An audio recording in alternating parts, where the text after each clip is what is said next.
In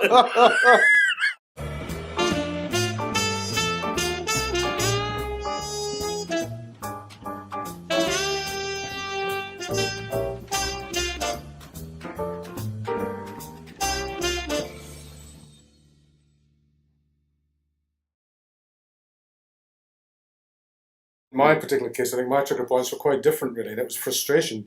It wasn't a job I didn't like, but for years and years as an architect, I got promoted in public sector until I became a director, and I suddenly realised, it took many years to realise, I was getting quite depressed with it all.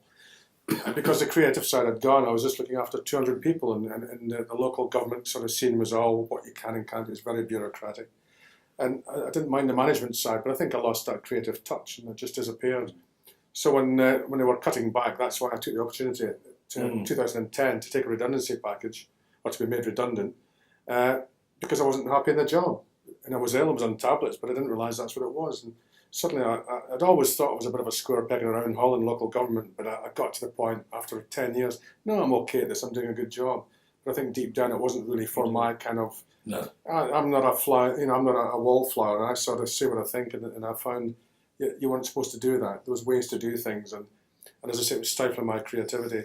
So I fell back, and it's just back to your music and art. That's something that's really powerful for me, and that's why I went back to the photography and developed the photography. And I like wandering or travelling. Sure. I put myself down as a professional traveller, but that causes offence, so I'm now an adventurer. So my new business now is really lecturing and travelling in North Pole, Antarctic, things like that. On the travel. But coming back and talking to kids and adults and giving them talks, courses, running about it, and but also this now, the management side as well, managing people's life change. I think there's a lot we can do.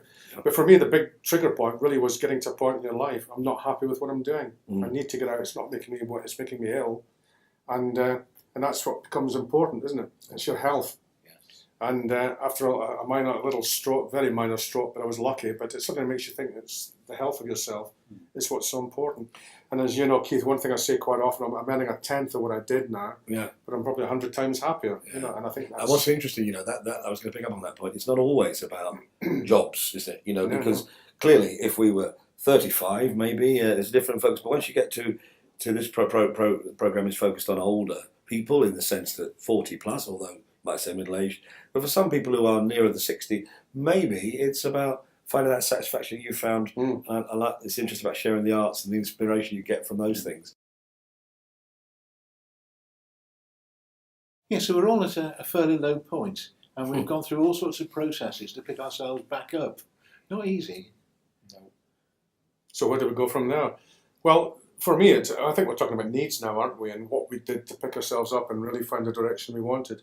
For me, it was not being happy with the job, and I knew there was parts of my skill base really I wasn't using, so it was the creativity side for me, and it was taking time to reflect and really think about where I wanted to be. So getting out of a 9-to-5 sort of job, which was lots of roles, what you had to do, what you couldn't do, what you must do, looking after people in a local authority kind of setup, I wanted something that was completely free. And I'd started doing some travelling anyway in photography, as you know, to Antarctica and things. So I basically asked the firm for a job, the one I'd travelled with, and got a job with them on a couple of trips to the North Pole.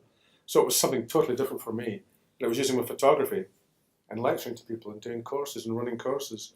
So it really was, the creativity was a strong one for me. The strong need for me was the creativity. Plus it was the reflection and the time to reflect and really, well, what can I do? What have I been trained to do? And you really pull back some of the skill base you developed over the years. And it was also doing something different from what I hadn't been happy doing. So in some ways it was very easy for me to change the colours, and I like that, the colours on the easel, really, to get more colour into things. And so I think it was creativity, a bit of reflection, and a bit of direction as well. I also talked to some people. I went to business class, start up your own business and things, the usual sort of classes that help you if you're starting your own firm. But really I think the drive was support from other people, friends and family, and my own inherent belief that I had some skills that I thought would work, and pick myself up and try something different.